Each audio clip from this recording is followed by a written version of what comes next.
the idea that of what's going on in Washington right now with the sequester, with the way Democrats have been positioning themselves, the way the president has really used this bully pulpit that he has, while the who's away? The mice are away, and the cats are away, so the mice are playing. All the cats are out of town right now, and the president has been talking about sequester. He's been defining things. He did it in his State of the Union address.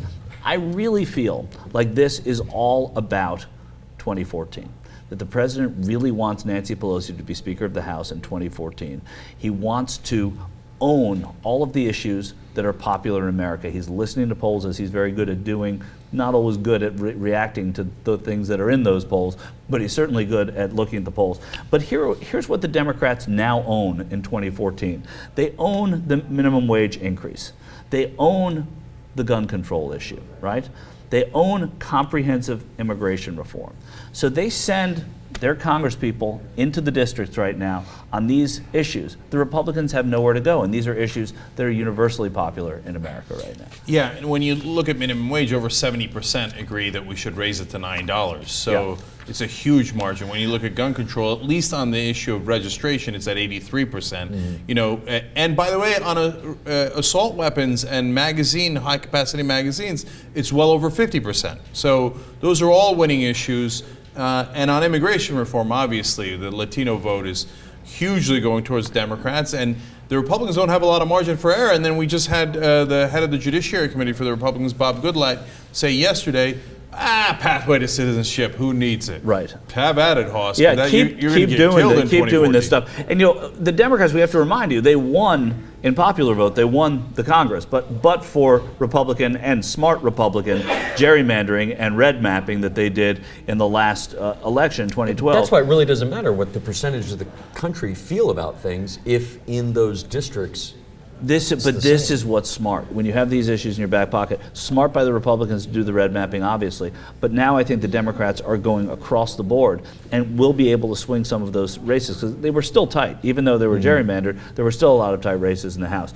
I think that's a really important thing. Then you look at a Pew poll right here, which is incredible when you think of the way Republicans in Congress and Republicans on the ground are feeling. I mean, Republicans think that we should decrease unemployment assistance by 56% to 9%, decrease to increase. Aid to the needy in the U.S., 49 to 9%. Healthcare, 44-16. Environmental protection, 40 to 12. This is Republicans saying to decrease versus increase.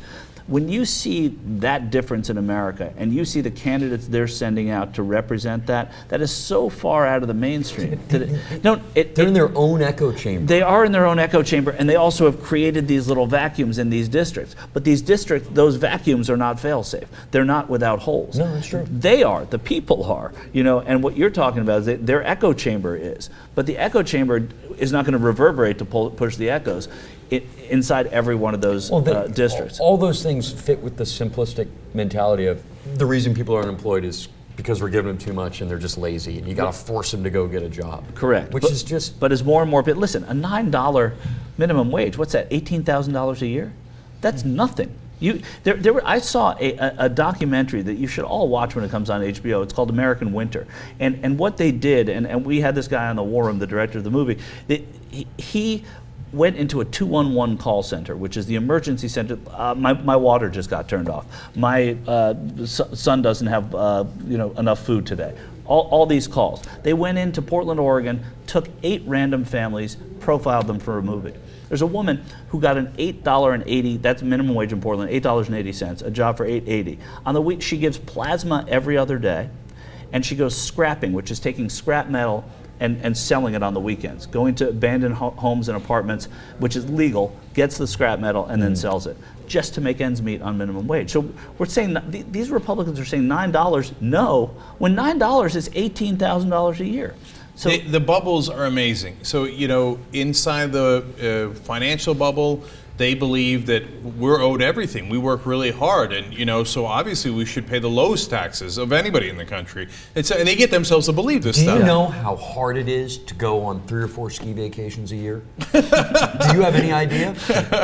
And knowing what restaurant you're going to eat at every night? And to come up with a new complex derivative that allows somebody else to pay the bill rather Right. than me if we lose, but I get all of it if we win. That's tough. That's tough to do. That's tough to. That's exhausting too. Right. And so among the Republicans, they're in that bubble, and it's hard for us to understand it because we're not in that bubble. But in there, yeah, bums. But wait a minute, the guys making minimum wage, they're not bums. They're working. They're working really hard, and they're trying to make it in the world. No,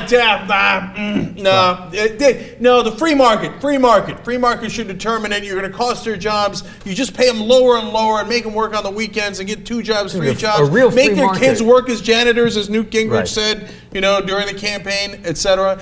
And they've lost sight with where the country is. The country is not in that bubble, okay? Well, but even these money people, it costs a state $3,300 a month to support a homeless resident in that state. I mean, that's what it costs, from any kind of services, emergency room, etc.